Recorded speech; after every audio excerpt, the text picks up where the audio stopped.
Are you wanting to get into Jane Austen, trying to read it, but you need a little bit of help trying to understand it? You could join a private book club with Frances. You set the timeline, you set the agenda. Through video calls, emails, chat with Frances, learn more about the story. And she's going to help you understand Austen. And you know what? That would make the world a better place. Kia ora, welcome to the Amateur Austenite. I'm Frances Duncan, author, Austenite and life coach. My co-host is the lovely Rachel Pilwell, book buyer, Austenite and all-around nerd. Hi!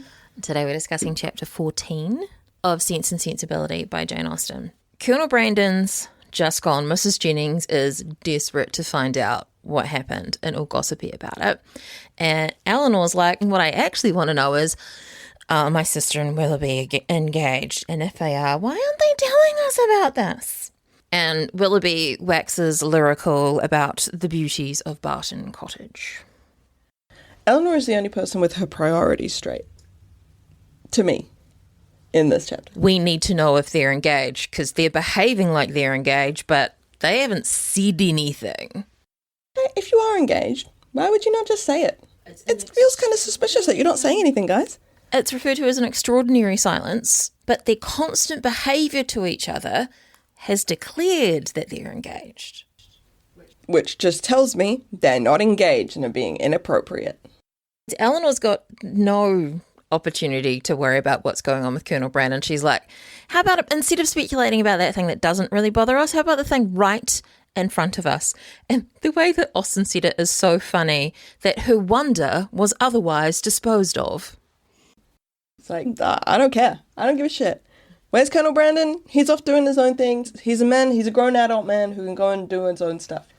So Elinor's like, okay, I get that they might not be able to marry immediately because money. Sir John has said Willoughby's got $600 or $700 a year, but he lives in an expense that the income is never going to meet. And I'm like, should that not be a red flag? He is not an eligible husband because he's living outside of his income. I don't care if he's going to get money in the future. You've got to deal with what you have right now. Yeah. Live within your means, because otherwise he's just going to be getting debts. And that's a dangerous game. People will live forever. As Fanny Dashwood says, people live forever when there's an annuity to be paid them. People live forever when you want their fucking money. Yeah, it's so true. One of our readers in the book club wondered whether Willoughby was a gambler. Well, this is a type of gambling that he's doing right now. Because there's no guarantees that his money is going to come in.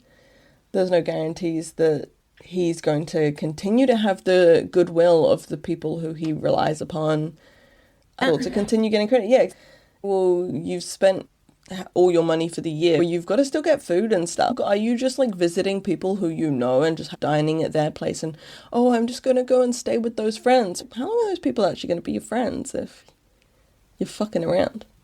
Well, one of the things about his current housemate, Mrs. Smith, he's intending to get money from her, but he hasn't been spending any time with her. More of his hours are spent at Barton Cottage than at Allenham, where he's meant to be visiting.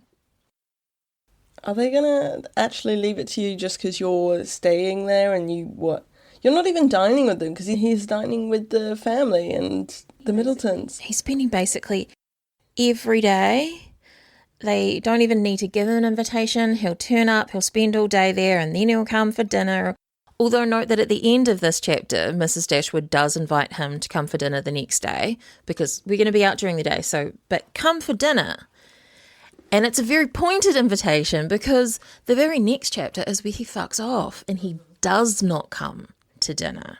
All of his behaviour in this chapter, where he's so like attached to the family and attached to the cottage, makes for a huge turnaround. Like, it's almost like it's building up. He loves it so much and everything is beautiful and perfect and I love you guys. And it feels like the next logical step should be a proposal. But then Austen's like, nope, shatter that plate. But they've also, kind of, what's the word? Record scratch. but they are acting like they're engaged already. Like, the cottage is like his home. He loves this place. You can't improve it. I'll never let you. Dude. Rude. Yeah, it is a bit of a funny thing of like, never change it. And it's like, but you must also promise me that you'll never change. But that's kind of a weird thing to say to me or to ask someone. Yeah. Especially seeing as one of them is a young child. A young teen. Why did Willoughby express such an attachment to Barton Cottage? Because he wanted to inherit it. No, it's not grand enough for him. Although he does make jokes about he'd pull down Combe Magna and build it exactly like the cottage. Pretty sure you wouldn't, man. Pretty sure you wouldn't. They're like, you'll probably find your own house is faultless at some point in the future. Hint, hint, because Marianne's here now and at future she'll be at your house and so you'll love it just as much.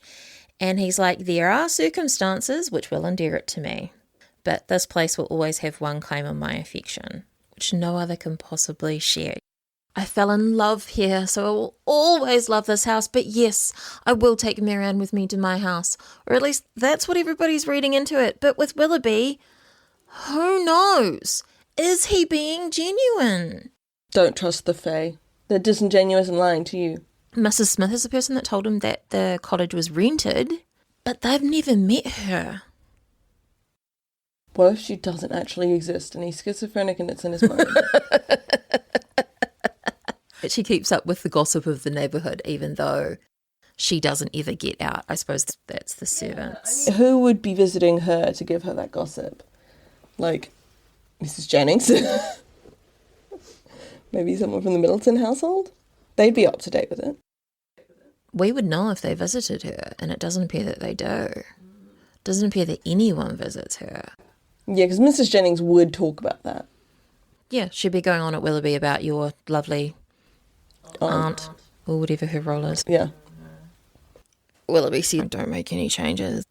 It feels icky, because he says about Mrs. Dashwood that he wishes she will always be poor unless she can employ her riches better. That's fucked up. He's joking, but considering he lives the high life that he can't afford, it's kind of hypocritical. Why would you want them to be poor? Because if they got more money and became wealthier, then you would have more incentive to marry Marianne. Oh, he's being silly. He's just saying stupid shit because he's like, I love this house. It's fantastic. Never change it. Have no money, so you cannot change it. Like, nothing serious. Willoughby's never serious. Yeah. He isn't serious. What would make anyone think he's being serious about Marianne? Because an honourable man would not act the way that he is towards Marianne if he did not have intentions. The honourable until proven and shitty. Yeah. John Middleton vouches for him. Vouches for his character. But this is one of the things about Sir John. He knows people at a surface level. And in this society, you do tend to know people at a surface level. And you never get the opportunity to meet anybody for real with all the rules and stuff. Back to Colonel Brandon. So it's been a week since he's gone. Yeah. Considering we know what's happening in the background, today Mrs. Smith is getting a letter from one of her relatives saying, hey, your boy Willoughby is a shithead. So it's been a week that somehow that information, which is very private and Colonel Brandon would not have told anybody, has made its way back to Elinor to fuck up Willoughby's life, so he has to bear the fucking consequences of his actions. Thank God for that. Mrs. Jennings actually has it right, though, and she's like, I think it's Miss Williams. Yeah. Because he looked so conscious when I mentioned her. Mm-hmm. And he cares about her, obviously. If anything happens to her, he's obviously going to worry. Mrs. Jennings thinks that Eliza is his actual daughter. But Austen makes it very clear that Colonel Brandon is an honourable man and does not have bastard children. He's like the stepdad who steps up, you know?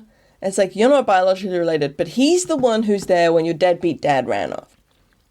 She gives us more details about Delaford as well, that it's about 2,000 a year, and his brother not only was a dick to his wife, but messed up the estate as well.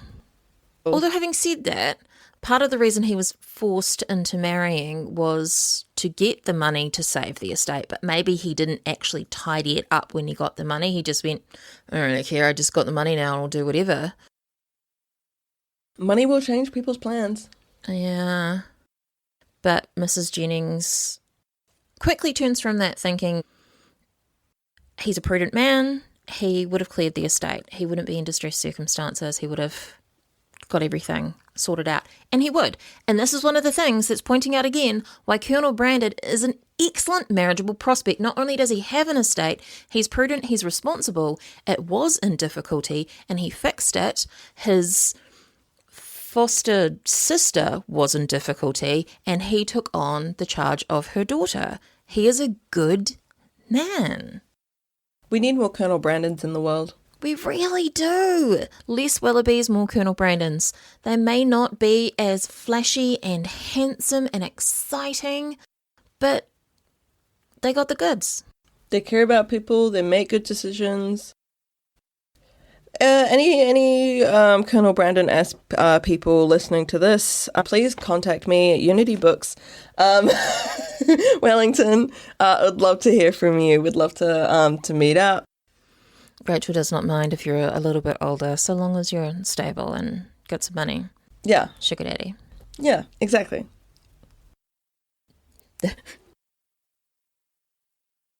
Sorry, my brain just, instead of saying sugar daddy, my brain just went sugar colonel.